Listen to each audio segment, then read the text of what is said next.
So the way that NASCAR runs some races as we know it might be changing. And this all sparks from a discussion that was on the Teardown Podcast, the podcast that is hosted by Jordan Bianchi and Jeff Gluck of The Athletic. And in it, around the 54-minute mark, Jeff Gluck talks about the fact that NASCAR has actually already hinted at changing stage racing in part. He said that it's seriously considering a change for next year to keep the race green at road courses at the end of stages. Still pay stage points, but instead of having yellow and everybody being on the same strategy, trying to keep it a little topsy-turvy and make sure that teams still can go out there and have different strategies while still earning stage points, but that it's not necessarily a death knell to go after the stage wins. We've seen it in the last 6 to 7 years since stage racing has been a thing, that drivers will go for the stage wins, but full well know that they are going to lose the race. Whereas drivers can just sort of sit in the back, pit while the guys who are desperate for stage points stay out and get an unfair, in my opinion, advantage on them. And I think that this would be the right call overall. You see the fact that since 2016, the last year of non-stage racing in NASCAR, road course racing in general has seemingly devolved down into boring strategy for the first half, demolition derby for the second half. And while this doesn't eliminate the demolition derby part that many people are getting annoyed with, it does at least make the strategy part topsy-turvy and interesting in the fact that you don't know if you stay out for stage points and then the caution does come out around that stage end, if you're screwed, or if you're going for the race win instead and not caring about stage points, and then the caution comes out and the people who got stage points anyway get an advantage on you. That's something that's completely missing from road course racing nowadays, and in my opinion was part of what made road course racing really take off in NASCAR towards the end of the time before stages. But that's not where the discussion stopped overall. Now, this wasn't something NASCAR talked about, but Jordan Bianchi went a step further and said, get rid of stage cautions in general. You can still keep the stages if you want, but let the race run green and have a natural flow and progression of it. And he listed off a couple tracks for different reasons that wouldn't need stage cautions, or where stage cautions generally have taken away from it. 2 of them, Pocono and Michigan, and, well, a third with the Indianapolis Oval, if you want to count it, if it comes back, are 3 races where strategy has in the past made races more interesting, where at the end of a race, guys are running on fuel mileage racing, and half the guys might run out or have to pit, while the other half stretch it long, and a guy that was running, say, 15th to 20th all day gets a nice top 5 out of the day. Whereas nowadays, because of the stage cautions, everybody knows when to pit. They pit all around the general same time so that they don't lose time via track position with different tire strategies. And then at the end, the guys that have been up front all day at no point really have been put back in the pack, and the race is generally kind of boring because you know in a lot of ways who's going to win a lot of them. And he also listed, for instance, the super speedways, Daytona, Talladega, and I know he didn't say it, but you can include Atlanta because it is a super speedway now. These tracks have good enough racing, consistent enough racing, and competitive enough racing that you don't need to shake it up with a caution and try to just make things spiced up for the sole purpose of being spiced up.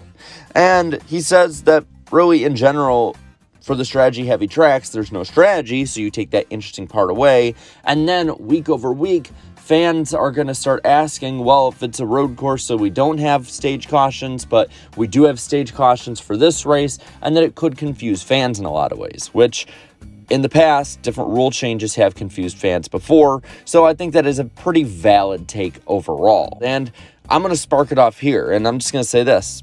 I love this for road courses especially.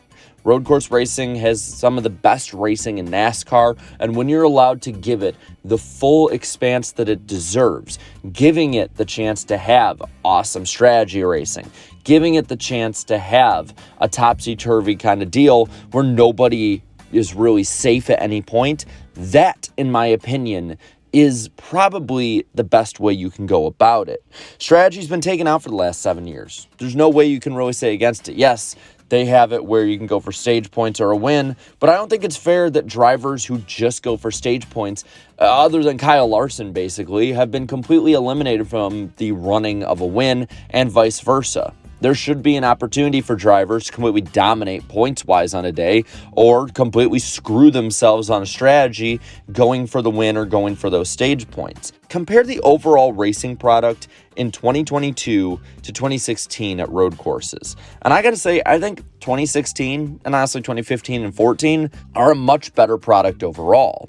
Because when you look at the way that road courses flow now, it's pretty predictable. And that's something that road courses shouldn't be. It should not be a predictable race until the last 10 laps, like at the Indy road course, takes everybody else out. And you look at 2016, for instance, those races, in my opinion, were really good with strategy, and if the strategy wasn't all that good, it's because the cautions didn't fly the right way, which I don't think is a problem now at road course racing with the next gen. I mean, look at 2014 Sonoma. Carl Edwards, Jeff Gordon, and Dale Jr. were the top three in that race, and all three of them had different strategies going. Some had 2, some had 3. I know Dale Jr. had 5 pit stops in that race, which was unheard of to run up front, but they made it work. And you never knew really who was going to win that race or run up front until probably the last real run of the race. So I would say that in general, this is something that could be done at road courses. But overall, I'm with Jordan on this one. Yes, Pocono, the Indy Oval, and Michigan, they're all very heavy strategy races. But I don't think in general those are the only 3 races and reasons that you should stay green instead of yellow for stages. Like I said, super speedways are good enough without stage breaks. And in my opinion, the next gen has made intermediate racing good enough and hectic enough that there already are enough cautions for the networks to get their commercials. And on top of that, there's also enough to get good restarts and good enough racing to keep people involved and interested.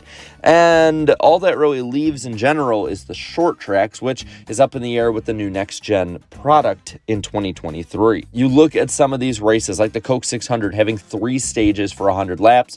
1, it screws strategy, but 2, it makes an already long race super, super long and unnecessarily so. And time in general is of the essence when you look at sporting events. You always want to keep it going. And I think that time-wise, you look at the way that stages take 20 to 25 minutes per race, and right now, you're looking at a reason why races do run long. If NASCAR, like they've said, wants to make races shorter, then why not cut the stage breaks out at first instead of cutting distance? Then you make the people wanting a faster race happy, and you make the people who don't want to cut the lengths also happy. That way you don't have to split your audience as much. And yes, of course, they'll have pit stops and they'll have racing on track. So you can't say it's taking 20 to 25 minutes out of the runtime, but probably is taking 10 to 15 out, which makes a huge difference in keeping people's attention nowadays. Stages in large part have felt like a response to the mediocre racing of the Gen 6, a problem that in my opinion the next gen just doesn't widely have compared to the previous car. So why have rules that are made for the previous car, made for the previous bad product, be put and weigh down the good product? That's where I sit on it. Overall, I think eliminating stage cautions is a good start at road courses, but overall I think the stage points can be kept and just take them out in general. You don't need stage cautions. I think that the product itself should speak for itself. Now, with that, I want to pass it all on to you. What do you think of the current state of stage racing? Let me know down in the comments below. All right, leave a like on this video, share this video, and subscribe to my channel for more great NASCAR content. Thank you so much to all my channel members for your continued support, and until next time, have a good one.